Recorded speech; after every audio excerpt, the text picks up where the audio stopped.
Hi everyone.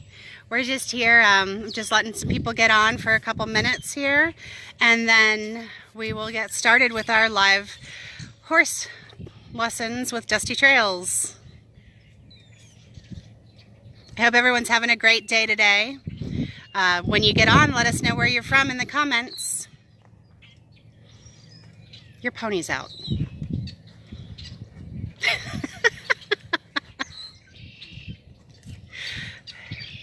There are a couple horses here at Dusty Trails that are escape artists. And one of them is Rodeo, which is Elise's favorite horse.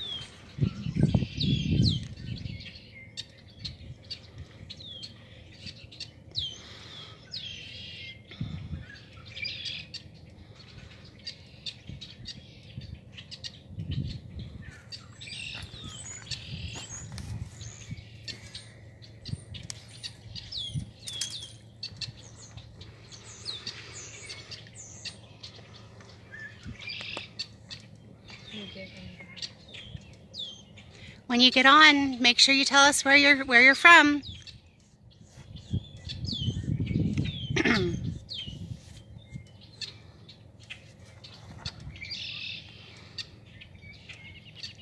We have a brownie from Southwest Florida. Hi. Welcome to our show.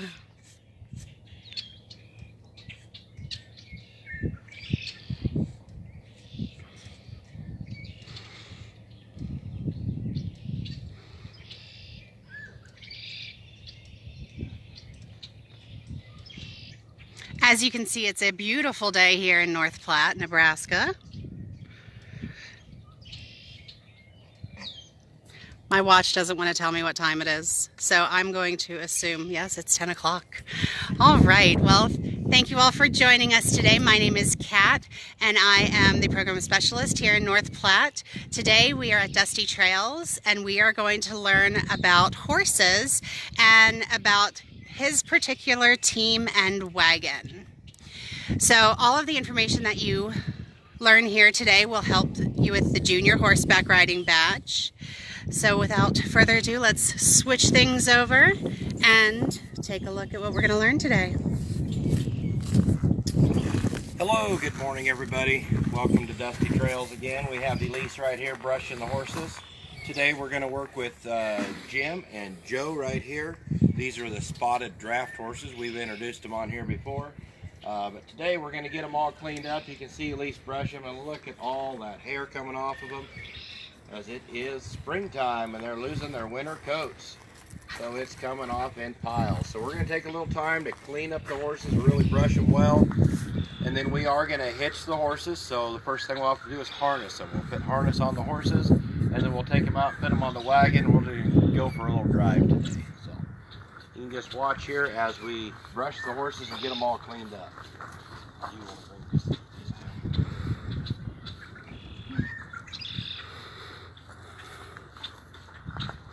So this first horse here is Jim.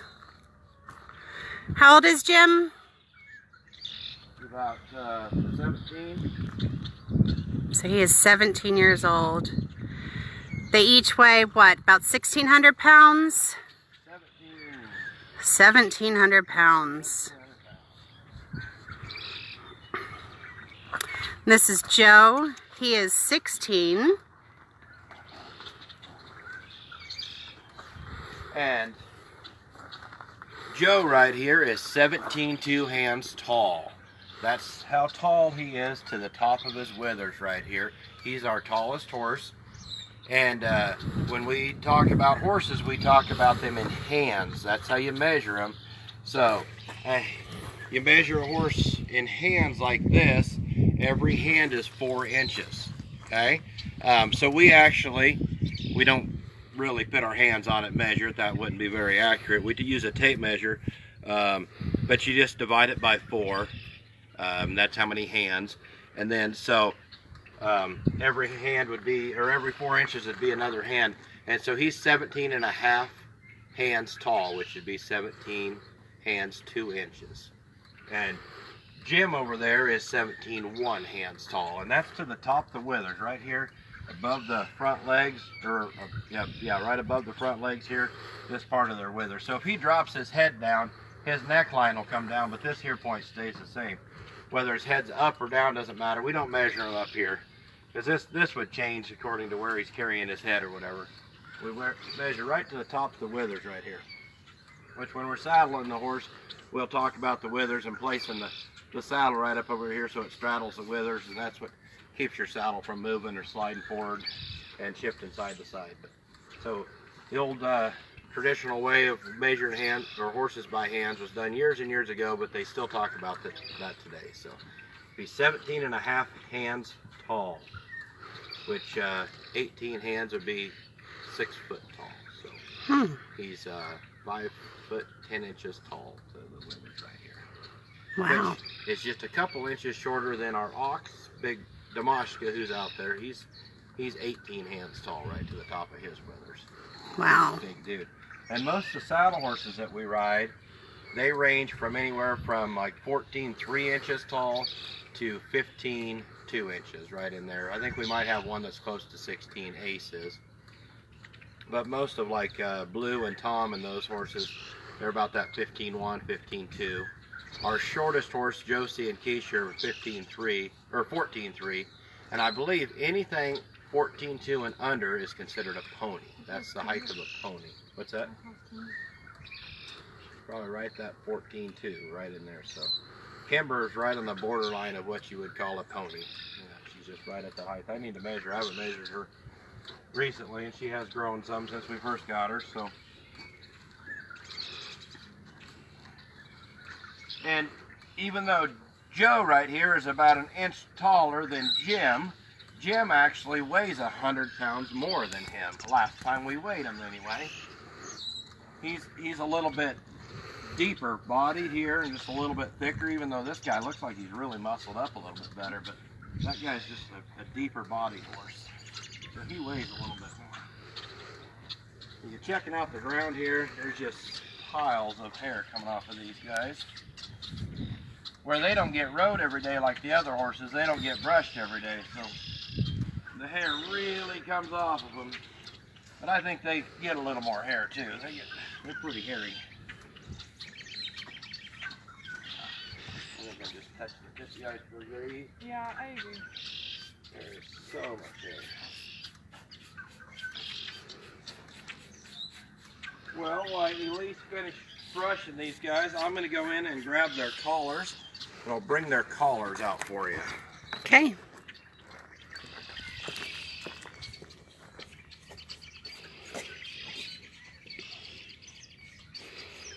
It's probably a good idea to keep your mouth closed when you're brushing them, huh? Oh, yeah.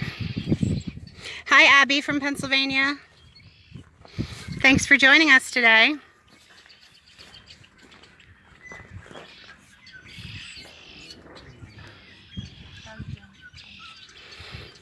Hi, Evelyn from Omaha.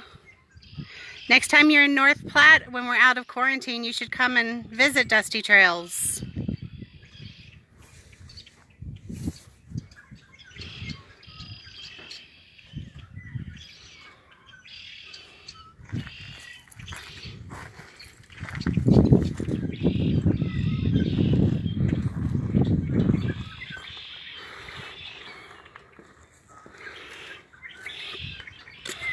Okay, so we have the horse collars right here. I'm going to show you a little bit about these. First of all, we talk about sizes of the horse collars. To measure the size of a horse collar, you're actually going to measure from the bottom right here to the top. So this would be, I believe, a 25-inch collar. And we have these pads in here that you can lay in that we use these to adjust the collar to fit the horse. Whether he's a little bit fatter, he's gained weight like he is right now, we might need to remove these. And this is just a way of adjusting that collar so you don't have to buy a different collar for every size. You can add this spacer in here, this pad in there, and it just has clips where it locks into place. But that here, this one's a 25-inch collar. We fit a 5 on this because that's the bigger one, and we put that on Jim because he's got that not only is his body deeper, but his neck is deeper. And we'll show you when we set him on there kind of what we're looking at there. I believe this one here, of course I'm pushing it against the built fence there, is a 24-inch collar right there. This one has the 4 on it. This is just a size smaller. We put this one on Joe. That's how we tell the difference. So we'll show you. The horses are really good about helping put these on. Of course, we want this on when it's like this, okay? But we're going to put it on by flipping it upside down and then putting the horse's head in there. His head will fit through better. So we're going to put his head in like this, and then he's going to lean into it, push his nose, and I'm going to push up and I spread out a little bit. So I get it, and when it's right up here on the skinny part of the horse's neck, I'm going to grab it and spin it to where it's back to the right way where it needs to be, and then we slide it down the neck.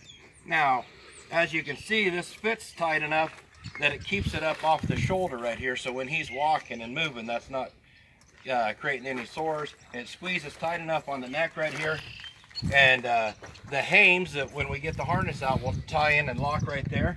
And then as we pull the load, this right here pad is where the tug goes against that, and this is going to pull, and so they'll lean into it with his shoulders, but you'll see how it fits up here on this muscly part, and it's not able to lay down here on this bone where the horse is moving when he's walking, okay? So that's kind of what we're looking for there. We also want, when that horse is pulling, to make sure that we can slide our hand in underneath here. That way it's not restricting his airway at all. And if that is tight, first thing we'll do is just remove this pad, which I believe we need to do. These guys, look how big and plump they are. They've had a good winter. They haven't been working.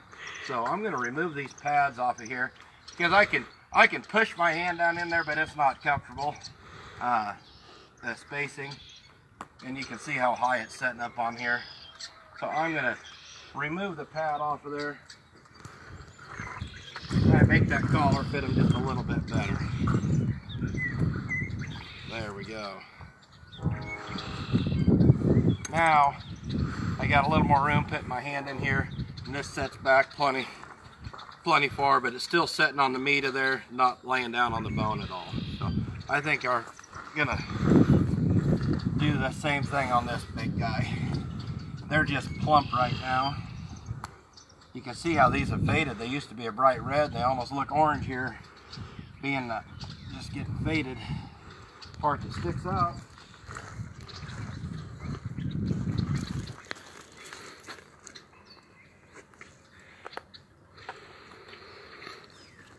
There we go. There, I think I like that better. It gives them just a little more room. Okay, so I'm going to hang the pads up, and we'll grab the harness, which I think Elise brought us one out. What do you have there? Yeah. All right. Yeah. So we hang the harness from 3 points.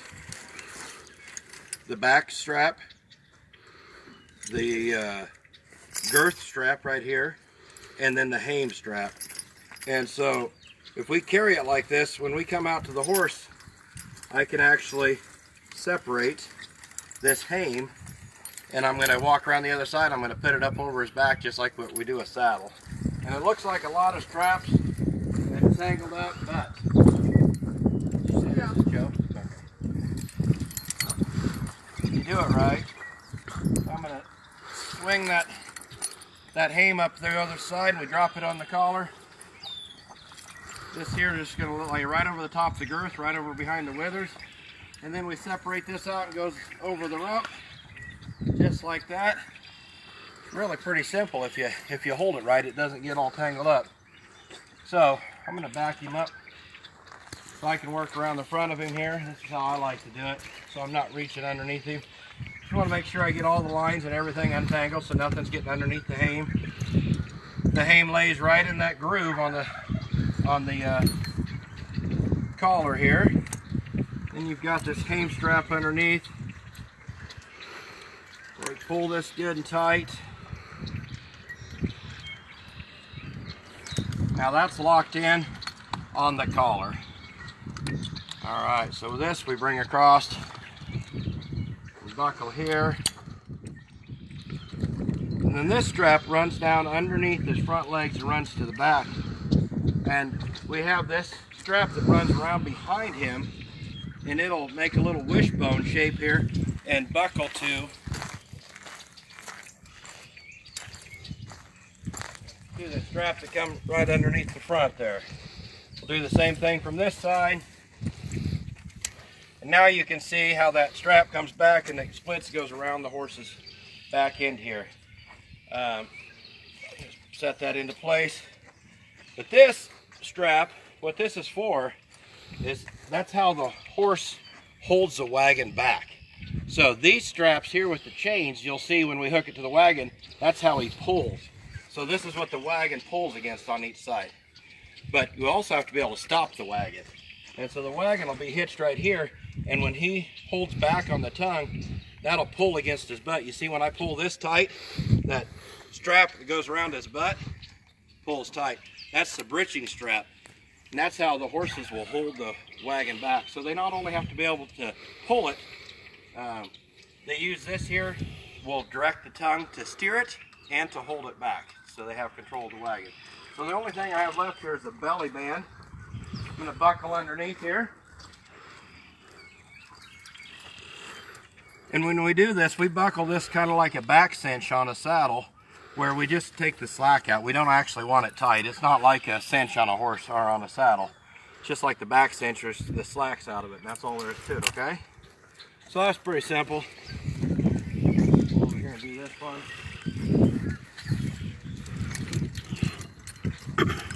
Thank you, E. Caught on my cheeks.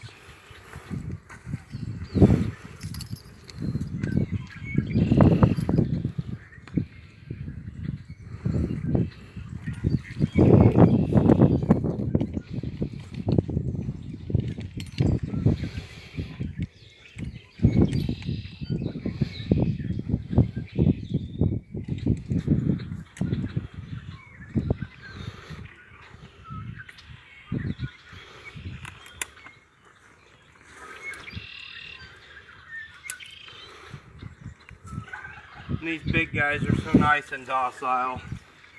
They haven't been worked or used in months, and they still stand here like nice champs that they've been working every day. So sweet to work with. Okay, well I'm going to bring Jim, and Elise is going to bring Joe. We're going to head out to the wagon.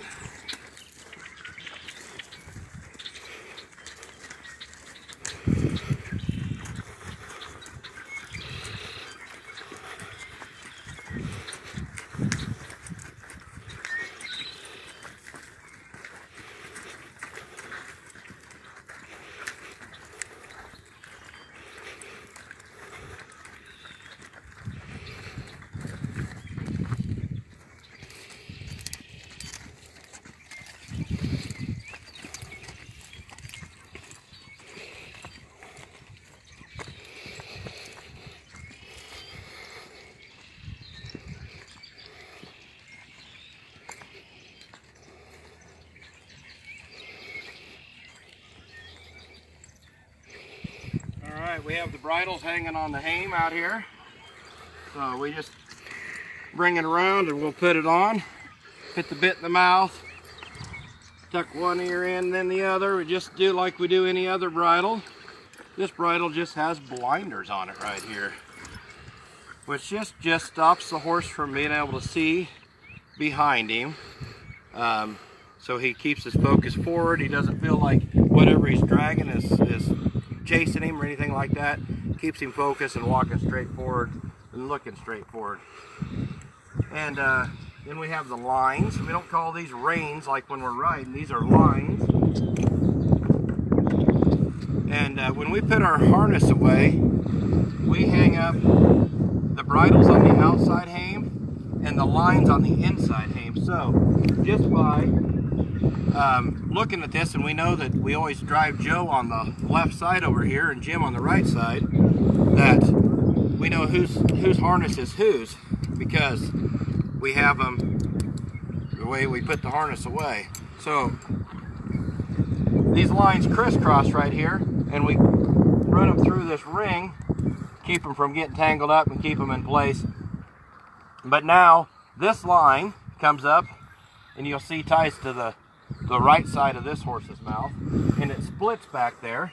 You see right here where it splits and goes to the other side and ties to the left side of this horse's mouth, or right side. So when I pull on the right line, it's pulling on the right side of both of their mouths.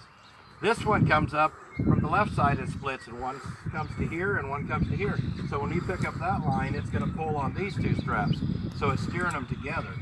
And we can adjust how long those are so it keeps the horses running parallel with each other and pulling their heads evenly. Now, this is a quick little tie that we do when we hang the lead rope right there. That keeps it up and out of the way, but it's real handy if we ever need to grab it and help out and hold the horses or anything like that. All right, so we have the what's this called? Probably drawing a blank.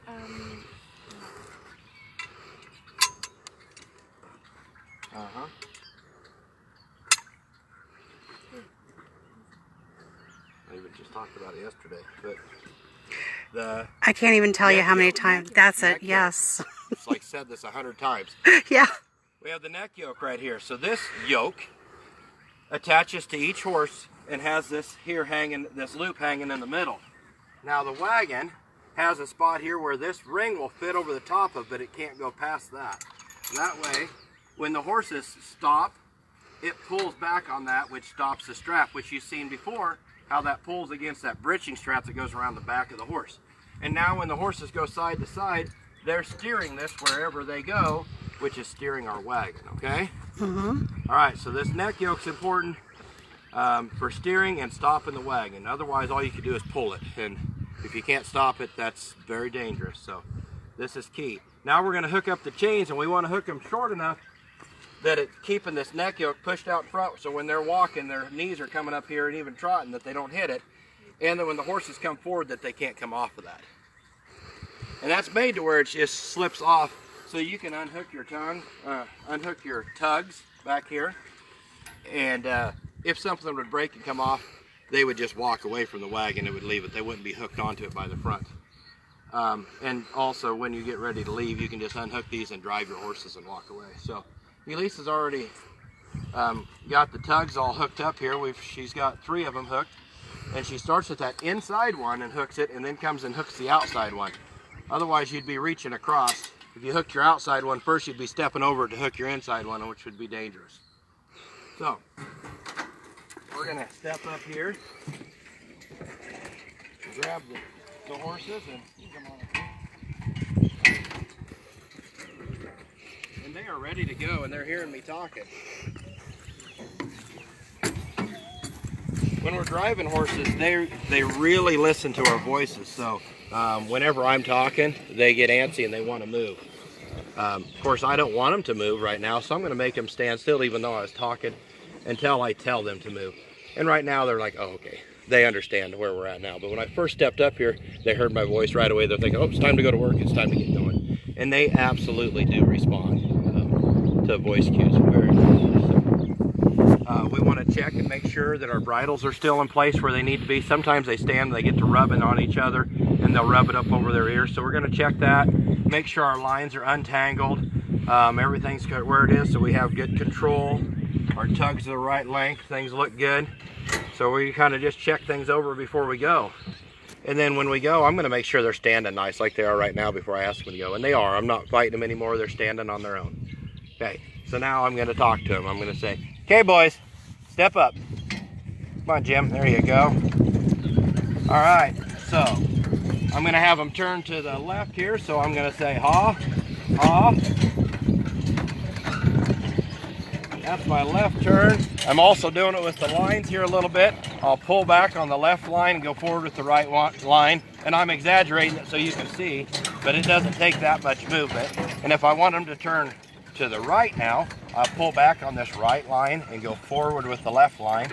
And you see that brings them around. And if I want them to really side pass. Easy, boys. Hoop.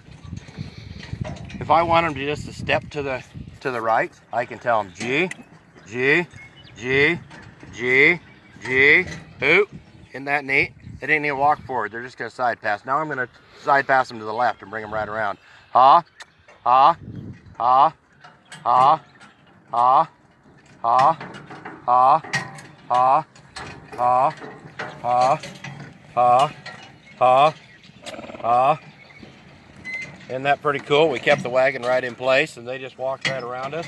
Okay, we're going to bring them right back over here. G, G, G, G, G, G, G, G. Easy.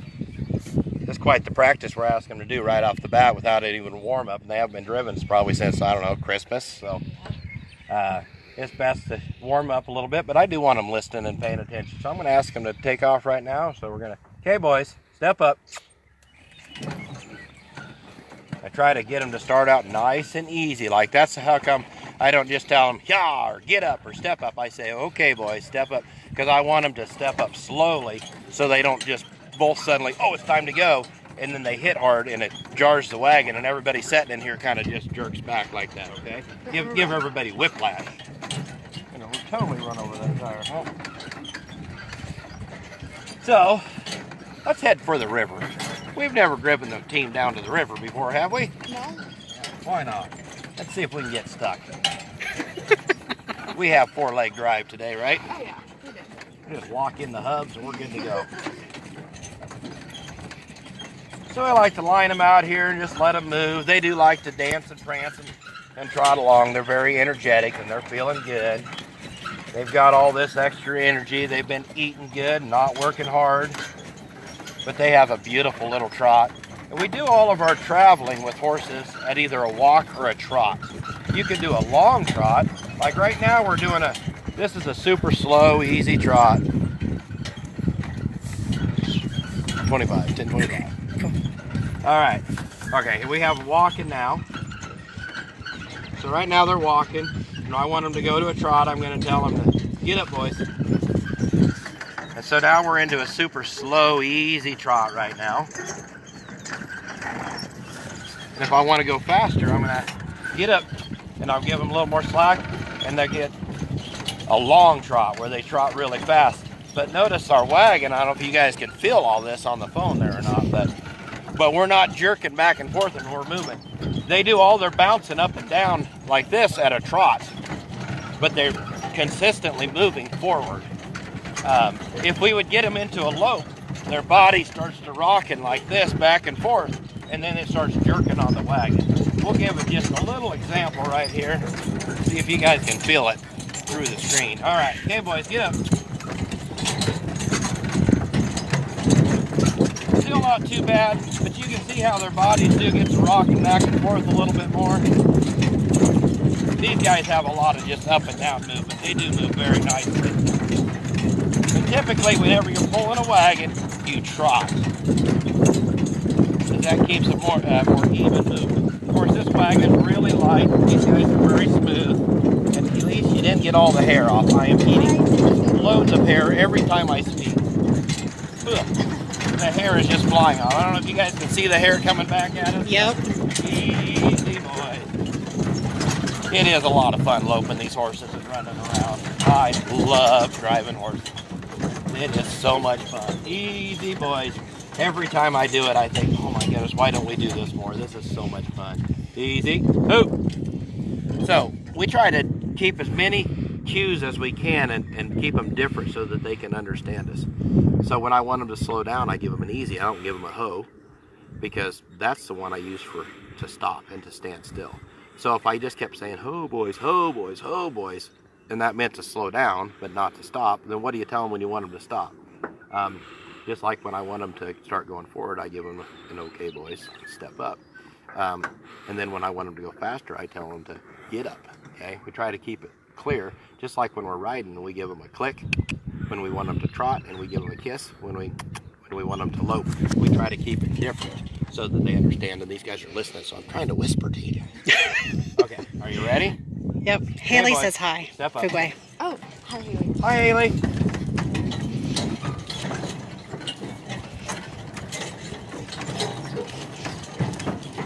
These guys are in a hurry. They're excited. They don't get to pull a wagon to the river very often either. You do? They don't. I do? Yeah. Yeah, no, I don't either. Oh. That's why I said either. What'd you guys think of the new wagon? Did everybody get to see the wagon when we come up on it? A little bit, We yeah. went up to North Dakota, South Dakota. South. Remember now. I went up somewhere in the Dakotas and picked up this wagon this last winter, so we haven't really gotten a chance to use it yet.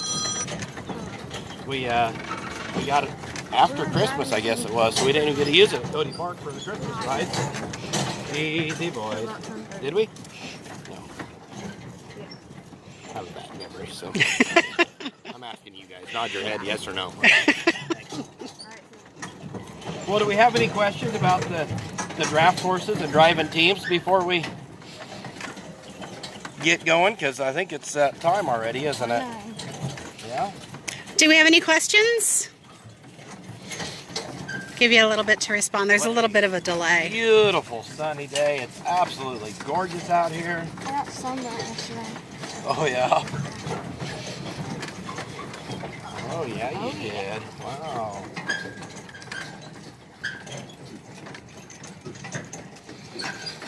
Spent half the day, at least half the day, working inside the building even. It's supposed to be 70s today. Yeah. Yes. It was like 77 yesterday. I was like 74.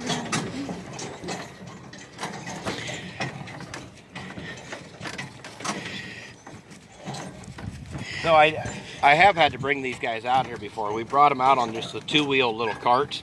You call it a four-cart. Four as in front. So it's the cart you pull other things with, basically, is what it's for. But anyway, we got the Ranger stuck out here in the mud one time, and they can't get out here. You know, if the Ranger got stuck, it's obviously pretty bad. I couldn't get out here with the tractor or pickup or anything. This was the only thing I could get out here with these guys. So we had the four-cart on, and we... still eating hair. Brought a chain out and we pulled the Ranger out with the horses. It was so cool. And they leaned right into it, pulled it out. And, you know, that's a big crew cab Ranger that's four-wheel drive. We had it buried deep in the mud, so it was sitting on its bottom. But yeah, these guys leaned in there and just walked her right up out of there. It was pretty cool.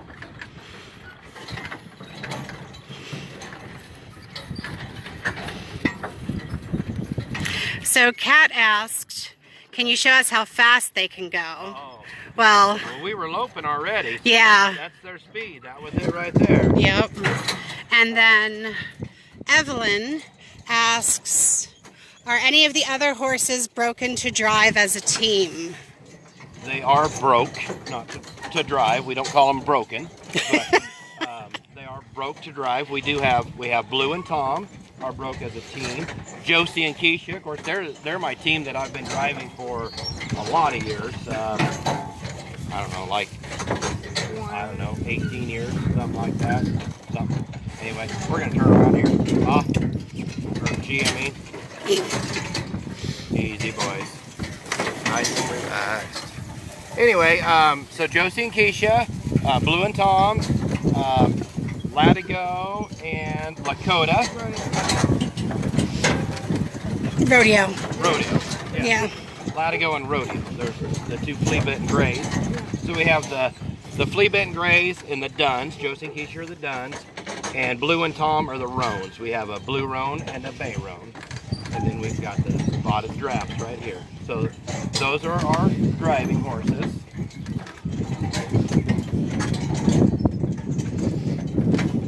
And we do have several sets of harnesses so we can have horses all hitched. I know one parade we actually had 3 teams, 3 wagons, 3 teams all in it at one time. Josie's done some parades by herself. She has a different harness. It's a single buggy harness. And we pull a doctor's buggy, which would be a super cool thing to do because that's like an 1890s doctor's buggy. That would be a really cool deal to do that you don't see very often. We might have to do that one of these weeks. So, but yeah, Josie will pull that by herself. We've got all sorts of different wagons that we'll pull it with. But yep, those are our different teams. Very good question. I do have a wagon and harness and everything for some ponies for Shetland and Welsh ponies, because I used to have those. My grandpa had Shetland ponies growing up, and then him and I got a team of Welsh ponies together when I was pretty young. So we do have that harness and everything still. I don't have any ponies for it, and I'm not looking for any. But that was fun, and that's where I learned to drive. Both Elise and I learned to drive with these guys, right? I think I Well, learned on Josie. Or did you learn on Josie and Keisha? I was been driving them before I got these, because I got these about, what, 4 years ago? Yeah. You probably started driving about 6 years ago. Yeah. 7 years ago, yeah. Well, it is that time, and you know, Jim's blowing kisses goodbye to everybody. So, thank you everybody for coming out today, or paying attention and watching. And thank you, Kat. Sure appreciate it. Thank you, Elise. Sure. It was a fun day. Yes. See you next week. I don't know if we hadn't decided what we're going to do next week. I guess we'll just let it be a surprise. It'll be a surprise. Thank you all for tuning in today. Thank you, Dusty and Elise, for showing us how to hitch a team and going for a ride. So tune in this afternoon for an entrepreneurship program where we will meet an artist from the Lux Center. Remember that you can use these programs for your passport program. So you can mark off any event on your passport and it'll count towards the Nebraska Passport Program. Just write the name of the virtual program that you attended on the spot you'd like to take up. Remember, we're always here for you, and have a wonderful day, everyone. Bye.